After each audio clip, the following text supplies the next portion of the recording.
Timekeepers no more. Rank-and-file Jehovah's Witnesses say goodbye to tracking proselytizing hours.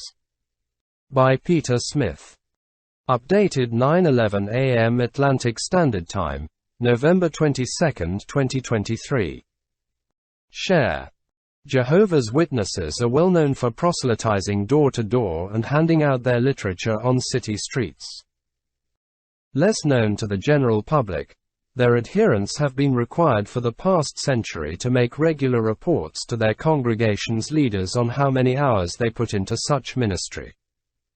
Those hourly reports were a key metric for a congregation's spiritual vitality and a factor in deciding who rose to leadership. Former adherents tell of pressure to meet these quotas and guilt when they didn't. But in a historic shift, that practice ended this month. For the first time since 1920, leaders of the Jehovah's Witnesses have removed the hours reporting requirement for rank-and-file adherents. Our ministry involves much more than counting time, Samuel heard. A member of the denomination's governing body said in announcing the policy change to applause at the October annual meeting of the Watchtower Bible and Tract Society of Pennsylvania, a legal entity central to the Jehovah's Witnesses' work. Hurd said the governing body is confident that you dear ones will continue to render whole-souled service, motivated not by obligation but devotion to God, whom they call Jehovah.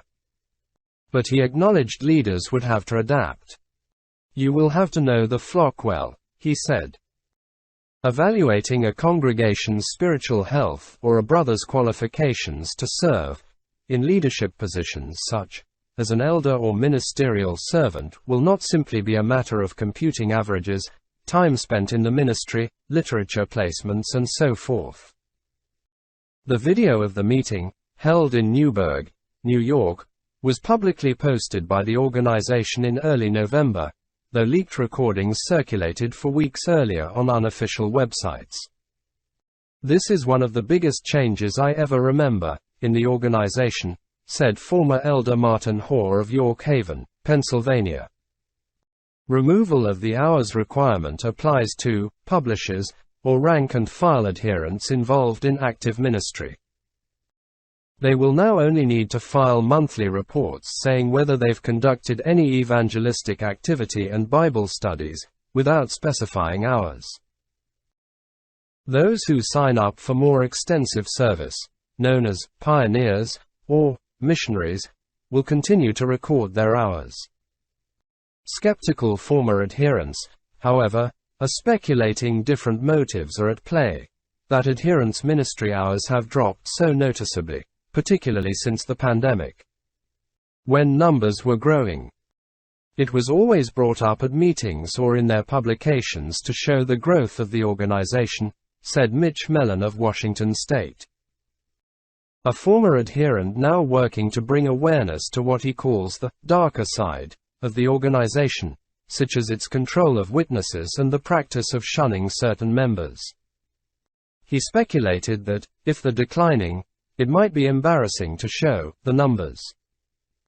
Jared Lopes, a spokesman for Jehovah's Witnesses based at their world headquarters in New York State, disputed this notion.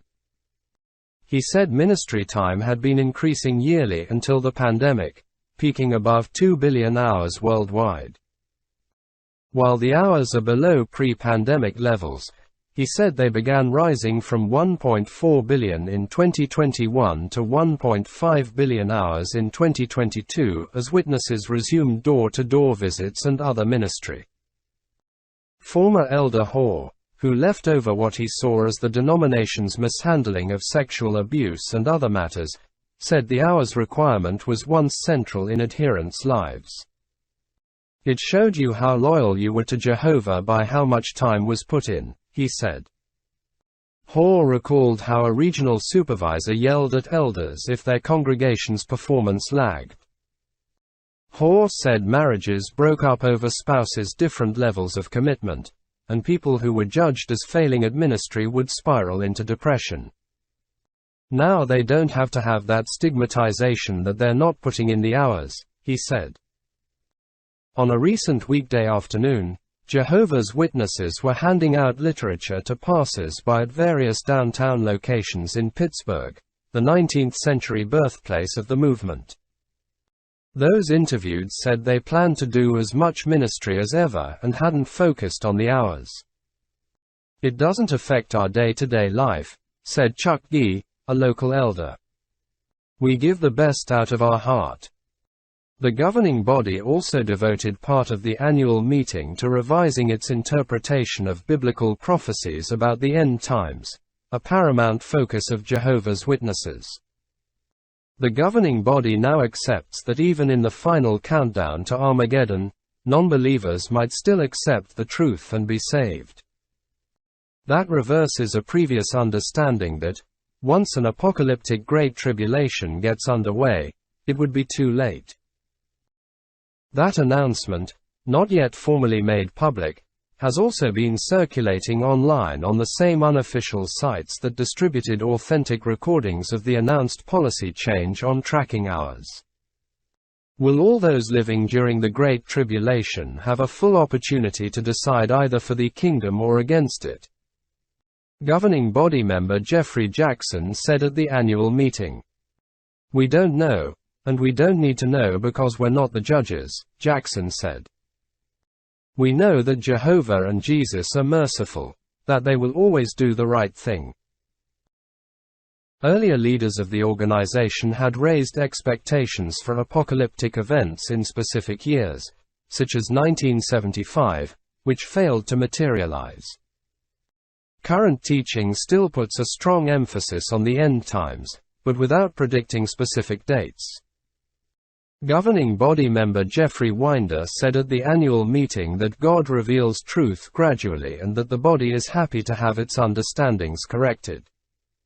"Knowing this, we are not embarrassed about adjustments that are made, nor is an apology needed for not getting it exactly right previously," he said. Lopes declined to comment on the unreleased teaching videos before their scheduled release in January, following their translation into more than 200 languages spoken by adherents. While he neither confirmed nor disputed the video's authenticity, he did say unofficial sites impinge on copyright when they distribute Watchtower videos without authorization. The changes come at a turbulent time for Jehovah's Witnesses. Worship gatherings in India and Germany suffered fatal attacks in the past year from former participants. Believers in Russia, where the denomination is banned, face persecution. The Jehovah's Witnesses faces intense scrutiny worldwide over the handling of child sexual abuse. A Pennsylvania grand jury has charged 14 men since 2022 with sexual abuse within the organization. The denomination counts 8.7 million adherents worldwide, with 1.2 million in the United States. The changes in teaching and the practice of recording hours, taken together, can be seen as a relaxation of the sectarian identity of the group, said Matthew Schmaltz, a professor of religious studies at the College of Holy Cross in Worcester, Massachusetts. On the one hand, it's hard to see the Witnesses becoming a mainstream church, because it would lose some of its appeal to being the possessors of biblical truth, to the exclusion of others, Schmaltz said. On the other hand, the organization wants to have the public take them seriously as a religious organization. Former Elder Hoare said the changes don't make up for failures in reforming the handling of abuse or for battling former adherents and critics in court and other venues. They may be nicer to their own members, but they've become even more against their former members, he said.